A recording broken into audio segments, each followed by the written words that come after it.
اور $31 بلین انہوں نے ریمٹ کیا ہے۔ یہ ان پاکستانیوں میں سے نہیں ہے جو یہاں سے مال لوٹ کر باہر بینکوں میں منتقل کرتے ہیں، یہ وہ پاکستانی ہیں جو وہاں محنت مزدوری کر کے پیسہ پاکستان کے بینکوں میں اور پاکستان کی طرف منتقل کرتے ہیں، محسن ہیں پاکستان کے، اور یہ ہم نے ان کا حق ان کو دیا اور آپ یہ حق سلب کر رہے ہیں۔ میں سمجھتا ہوں کہ حکومت کو اس فیصلے پر بھی نظر ثانی کرنی چاہیے اور اوورسیز پاکستانیز کا جو ہم نے رائٹ ٹو ووٹ انہیں دیا ہے وہ ان سے سلب نہیں ہونا چاہیے۔ اور آخری نکتہ جو میں آپ کی خدمت میں پیش کرنا چاہتا ہوں اور وہ ہے کہ ہم نے الیکشن کمیشن میں ایک پٹیشن داخل کی تھی ان منحرف ممبران پارلیمنٹ کے خلاف جنہوں نے ڈیفیکٹ کیا، article 63A of the constitution, اس کی وائلیشن۔ ہم نے اپنا مقدمہ ہم وہاں لے گئے، ہمارے وکلاء نے وہاں آرگیو کیا، ہم نے آج درخواست کی کہ ہم جو ہمارا انیشل ڈکلیریشن ہے اس کے بعد ہم ایڈیشنل مٹیریل دینا چاہتے ہیں۔ ہمارے پاس اسٹیٹمنٹس ہیں، ویڈیو کلپس ہیں، شواہد ہیں جو ہم پیش کرنا چاہتے ہیں۔ ٹیکنیکل بنیادوں پر انہیں ہمیں الاؤ نہیں کیا گیا۔ الیکشن کمیشن جب اس قسم کے فیصلے کرتا ہے اس سے ان کی غیر جانبداری پر ایک سوالیہ نشان اٹھتا ہے۔ قوم توقع کرتی ہے، ایک آئینی ادارہ ہے اور اس آئینی ادارے نے سب کے حقوق کا تحفظ کرنا ہے، لیکن آج لگتا ہے کہ ان کی آنکھوں کے سامنے جو کچھ ہوا، آپ نے میڈیا نے رپورٹ کیا، سندھ ہاؤس میں جو کچھ ہوتا رہا، جو بولیاں لگتی رہیں، وہ آپ سے پوشیدہ نہیں ہے۔ اواری ہوٹل لاہور میں جو کچھ ہوتا رہا وہ آپ سے پوشیدہ نہیں ہے۔ ٹکٹوں کے عوض جو وفاداریاں تبدیل کرنے کے وعدے کیے گئے یہ آپ سے پوشیدہ نہیں ہے۔ حتیٰ کہ سپریم کورٹ میں بھی یہ مسئلہ زیر بحث ہے اور ہماری پٹیشن وہاں بھی داخل ہے کہ ہم نے اعلیٰ عدلیہ سے یہ درخواست کی ہے کہ وہ تشریح فرمائیں، ہماری رہنمائی فرمائیں کہ یہ لوگ جو اس قسم کی وفاداریاں تبدیل کرتے ہیں اور پورے سسٹم کو ڈی اسٹیبلائز کرتے ہیں، انہیں کیا سزا ملنی چاہیے؟ انہیں ڈی سیٹ ہونا چاہیے کیونکہ قانون کہتا ہے، اور 30 دن کے اندر کہتا ہے کہ کیا جائے۔ کیا انہیں نااہل ہونا چاہیے، ایک ٹرم کے لیے ہونا چاہیے، فار لائف ہونا چاہیے؟ سپریم کورٹ نے اس پر اپنی فیصلہ ابھی کرنا ہے۔ لیکن آج ہم حیران ہیں کہ یہ آج جو الیکشن کمیشن نے یہ جو فیصلہ کیا ہے اس سے ہمیں بے حد مایوسی ہوئی ہے۔ ہم اپیل میں جائیں گے، ہم نے فیصلہ کیا ہے، ہم کورٹ میں جائیں گے، ہم اپیل کریں گے، اور ہمارا جو جہاں تک این پی ایس کا تعلق ہے انہوں نے تو کھلے عام ووٹ دیے ہیں۔ اگر ان کے ووٹ نہ ہوتے تو حمزہ کے پاس اکثریت نہیں بنتی تھی، وہ میجورٹی میں نہیں آتے۔ تو آج اگر وہ جو کھلم کھلا ووٹ ایکسرسائز کر چکے ہیں، چلیے ایم این ایس پہ تو ابہام ہے نا، وہاں تو کوئی ابہام بھی نہیں رہا، وہاں تو ایکچولی پارٹی انسٹرکشنز کی خلاف ورزی کرتے ہوئے انہوں نے وائلیشن کی ہے، آئینی وائلیشن کی ہے، پولیٹیکل وائلیشن کی ہے، اخلاقی وائلیشن کی ہے، اور وہ ڈی سیٹ ہونے کے مستحق ہیں، ان کے خلاف کارروائی ہونی چاہیے، لیکن الیکشن کمیشن خاموش ہے۔ اور آخری بات کرتا چلوں، یوسف رضا گیلانی کا کیس آپ کی نظروں سے گزرا ہے، ہم نے پٹیشن ڈالی، ہم نے ویڈیو کلپس پیش کیے، ہم نے بتایا کہ یہ دیکھیے آپ کے سامنے ہو رہا ہے، آپ کے ناک تلے ہو رہا ہے، ہماری پٹیشن ریجیکٹ کر دی گئی۔ لیکن الیکشن کمیشن اور چیف الیکشن کمشنر نے فیصلہ کیا کہ ہاں ان کا بیٹا یعنی کہ این پی اے علی حیدر گیلانی کرپٹ پریکٹسز میں ملوث تھا، ہے، اس کے خلاف ایک فوجداری مقدمہ درج ہونا چاہیے۔ یہ فیصلہ الیکشن کمیشن آف پاکستان کے چیف الیکشن کمشنر نے کیا 29 اپریل کو۔ 29 اپریل کو یہ فیصلہ ٹرانسمٹ ہو جاتا ہے to the election commissioner, district election commissioner Islamabad, with their orders کہ کرمنل کیس رجسٹر کیا جائے۔ آج 11 مئی ہے۔ میں سوال اٹھانا چاہتا ہوں، میں چیف الیکشن کمشنر کی خدمت میں بصدر احترام یہ سوال کر رہا ہوں، یہ آپ کا فیصلہ ہے، کوئی سابقہ فیصلہ نہیں ہے، یہ آپ کا فیصلہ ہے، آپ کے 3 رکنی پینل کا فیصلہ ہے، جس پر آپ ہی کا ادارہ عمل نہیں کر رہا۔ سوال ہے کیوں؟ اور اگر سب کچھ ایسا ہوتا رہے گا تو پھر آپ کیوں توقع کرتے ہیں کہ لوگ خاموش رہیں گے؟ پھر آپ کیوں توقع کرتے ہیں کہ ہم یہ آپ کئی دفعہ محسوس کرتے ہیں کہ نکتہ چینی نہیں ہونی چاہیے اور آئینی اداروں پہ نہیں ہونی چاہیے، میں مانتا ہوں، لیکن آئینی اداروں کی اپنی بھی تو ذمہ داریاں ہیں، انہیں بھی تو اپنی ذمہ داریوں کو اس احسن طریقے سے نبھانے کی کوشش کرنی چاہیے کہ میں نکتہ چینی کرنا چاہوں گی تو نہ کر سکوں۔ میں الیکشن کمیشن گیا تھا، میں سیکرٹری الیکشن کمیشن سے ملا تھا اور میں درخواست کر رہا ہوں، میں چیف الیکشن کمیشن سے ملنا چاہتا ہوں، ویسے پارٹی کے وائس چیئرمین کی میں ملنا چاہتا ہوں اور میں ان سے بات کرنا چاہتا ہوں، میں اپنا احتجاج باادب طریقے سے ریکارڈ کروانا چاہتا ہوں کہ یہ رویہ کیا ہے۔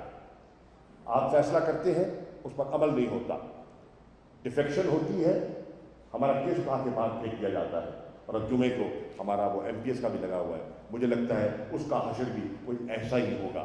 تو یہ چند اہم ایشوز تھے جس پر میں آپ کی سمجھ خرابی کرنا چاہتا ہوں۔ Thank you. اگر ایک ایک کر لینا بھائی جان۔ یہ ریاستی فیصلے ہیں اور ریاستی فیصلوں میں اگلی حکومت آ کے کیسے تبدیلی کر سکتی ہے، خاص طور پر انڈیا کے حوالے سے ریاست نے ایک اسٹینڈ لیا ہوا ہے اور انڈیا اس کو چینج کر سکتا ہے؟ انڈیا کے حوالے سے جو انڈیا نے چینج تو نہیں کیا، آپ کے لوگوں نے کیا، آپ کے لوگوں نے کیا۔ بھائی جان ہو سکتا ہے کہ کسی کی خوشنودی درکار ہو سکتا ہے جب امپورٹڈ حکومت ہوگی تو امپورٹڈ حکومت کی ذمہ داریاں کچھ مختلف ہوتی ہیں۔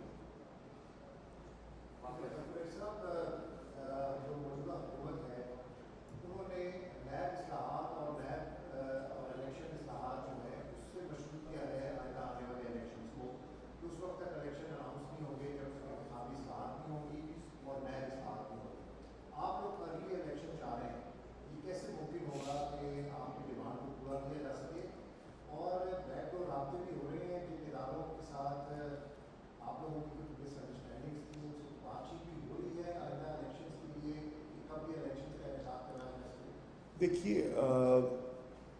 موجودہ حکومت کا تو اپنا ایک ایجنڈا ہے۔ آپ نے دیکھا کہ جب سے وہ حکومت میں آئے ہیں وہ صرف اپنے ذاتی ایجنڈے کو ترجیح دے رہے ہیں۔ کیا؟ پاسپورٹوں کی بحالی، ECL سے ناموں کا انخراج، مقدمات کو رفع دفع کرنا، نیب کے قوانین میں تبدیلی۔ بالکل میں سمجھتا ہوں کہ انہیں یہ اعلان کر دینا چاہیے کہ جب تک ان کے نہ صرف نیب کے کیس ختم نہیں ہوتے، جب تک وہ سب کیسز سے بری الذمہ، باعزت طور سے بری الذمہ نہیں ہو جاتے، انہیں الیکشن بھی کروانے چاہیے۔ ٹھیک ہے، لگتا تو یہی ہے، یہی ان کا ایجنڈا ہے۔ اگر یہ ان کا ایجنڈا ہے تو قوم دیکھ رہی ہے۔ وہ تو آئے تھے، مزار قائد سے روانہ ہوئے تھے اور اسلام آباد آئے تھے، مہنگائی کے خلاف مارچ لے کے آئے تھے نا۔ آج لوگ سوال کر رہے ہیں کہ بھیا چلے وہ نہ تجربہ کار حکومت تو چلی گئی، آپ کو تو ماشاءاللہ سب جماعتوں کا جو تجربہ ہے وہ ایک جگہ جمع ہو گیا۔ اس ایک مہینے میں لوگ پوچھ رہے ہیں افراد زر میں اضافہ ہوا یا کمی ہوئی ہے؟ اشیاء خوردنی کی چیزوں میں اضافہ ہوا یا کمی ہوئی ہے؟ بجلی کے ریٹس میں اضافہ ہوا یا کمی ہوئی ہے؟ ڈیزل اور پیٹرول کے ریٹس جو آئی ایم ایف کے ساتھ آپ انڈرسٹینڈنگ کر کے آئے ہیں، اس انڈرسٹینڈنگ کو آپ جامع پہنائیں گے تو وہ بڑھیں گے یا کم ہوں گے؟ یہ سب چیزیں ہیں جو لوگوں کے سامنے ہیں، اور تبھی آپ دیکھ رہے ہیں کہ اس حکومت کو پاکستان کی عوام میری نظر میں مسترد کر چکی ہے۔ اگر کسی کو غلط فہمی ہے تو وہ پریڈ گراؤنڈ میں آ کے دیکھ لیتا، وہ پشاور کے میدان میں آ کے دیکھ لیتا، وہ مزار قائد کراچی دیکھ لیتا، وہ مینار پاکستان دیکھ لیتا، وہ میاں والی میں دیکھ لیتا، وہ ایبٹ آباد میں دیکھ لیتا، وہ کل جیلم میں دیکھ لیتا، اور وہ کل اٹک میں انشاءاللہ دیکھ لے گا۔ آج پاکستان کے لوگ جو عمران خان صاحب کے بیانیے کو فوقیت دے رہے ہیں، وہ کیوں دے رہے ہیں؟ آپ تو کہتے تھے یہ مراسلہ ہی جھوٹا ہے۔ میں آپ کی 1 منٹ سما خراشی کر رہا ہوں۔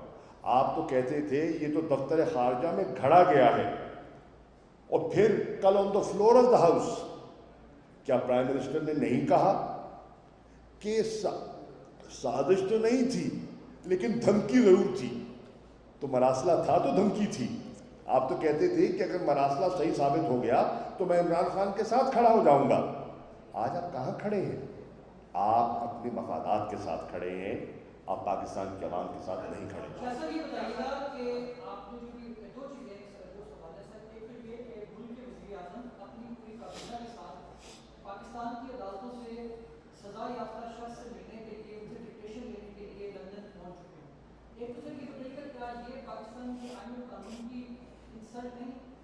دوسرے نمبر پہ سر آپ نے کہا کہ الیکشن کمیشن کیا جو آج فیصلہ ہے اس کے بعد آپ کو بھی کوئی ایم پی ایس کے ریفرنس پر بھی آپ کو کوئی امید نہیں بچی، تو کیا اب آپ ایم پی والا جو فیصلہ ہے اس کو آپ ایکسیپٹ کر چکے؟ آپ کو لگ رہا ہے کہ الیکشن کمیشن کو بھی اسی سے ملتا ہے؟ دیکھیے، ہمارے پاس جتنی قانونی چارہ جوئی کے مواقع ہیں ہم ان کو اویل کریں گے۔ ہم الیکشن کمیشن کے دروازے پہ دستک دیں گے، ہم عدلیہ کے دروازے پہ دستک دیں گے، جو امکانات ہیں ہم بالکل انہیں ان پر عمل کرنے کی کوشش کریں گے۔ ہم کوئی گنجائش نہیں رکھیں گے، باقی دیکھتے ہیں کیا ہوتا ہے۔ ایک دوسرا آپ نے کہا کہ وہ کابینہ کی اکثریت جو ہے اس وقت لندن میں تشریف فرما ہے۔ یہ تو ایفیڈیوٹ دے کر گئے تھے لاہور ہائی کورٹ میں کہ میرا یہ ایفیڈیوٹ ہے کہ اتنی میعاد کے اندر وہ واپس نہ آئے تو مجھے ذمہ دار ٹھہرایا جائے۔ وہ اس ایفیڈیوٹ پہ کیا عمل کرائیں گے؟ یہ تو خود وہاں پہنچ گئے، ان کو واپس کیا لانا تھا ہم نے؟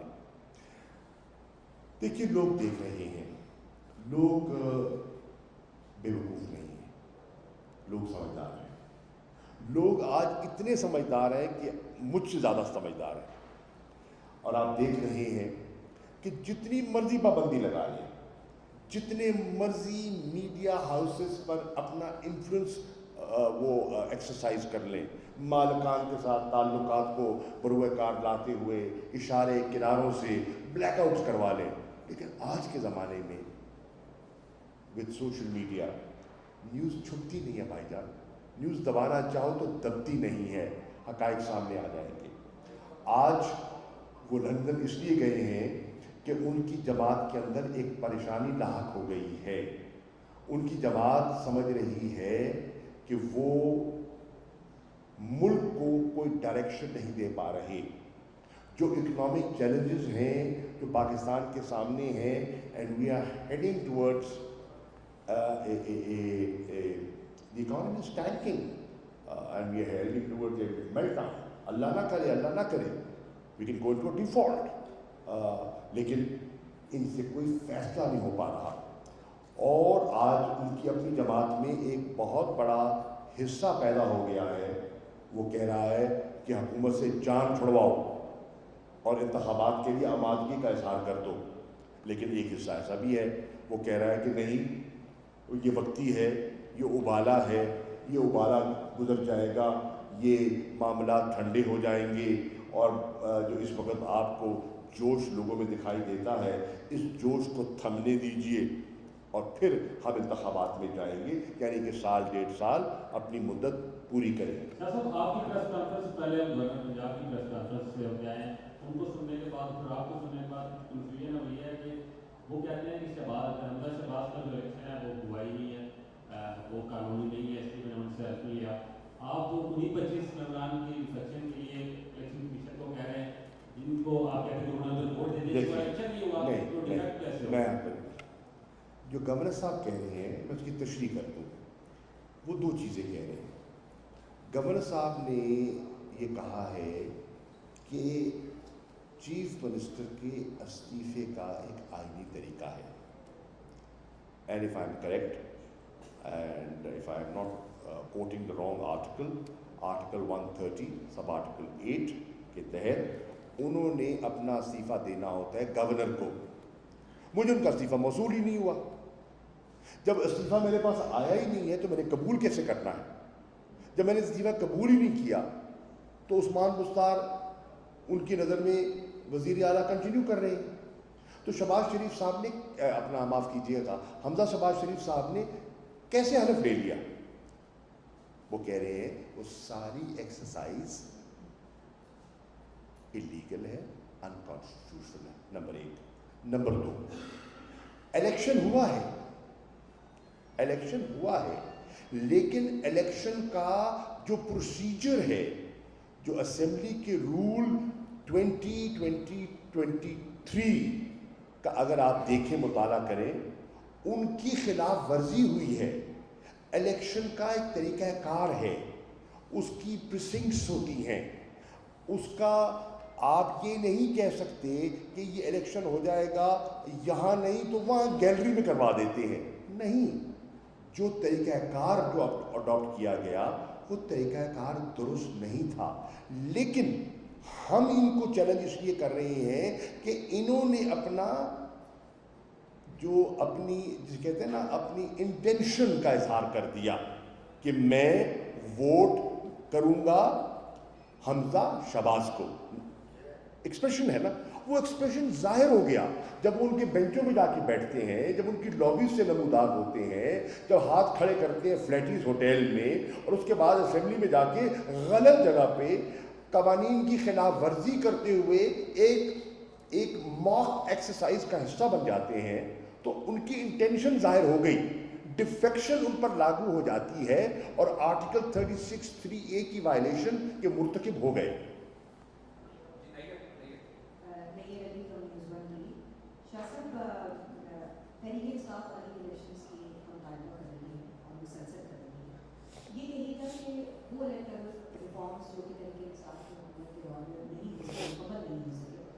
اب کسی اسٹیج پر اگر حکومت کی جانب سے یہ آپ کو تجویز دی جاتی ہے یا آپ کو دعوت دی جاتی ہے کہ اس کی مثال پر تو کیا مذاکرات کے لیے تھوڑی بڑھتی تھی تحریک انصاف؟ دوسرا میرا سوال یہ ہے کہ چیف الیکشن کمشنر کے 22 کے حوالے سے تحریک انصاف کی جانب سے ہر پلیٹ فارم پر آواز اٹھائی جا رہی ہے کہ ان کا رویہ ٹھیک نہیں ہے، 22 ہے رویہ ان کا، تو یہ بتائیے اگر اسی الیکشن کمیشن کے تحت جو ہے اور انہیں الیکشن کمیشنر کے تحت جو ہے انتخابات عملی انتخابات کی طرف چلی جاتی ہے تو کیا تحریک انصاف وہ انتخابات مانے گی، اس کے نتائج مانے گی؟ دیکھیے آپ کے 2 سوال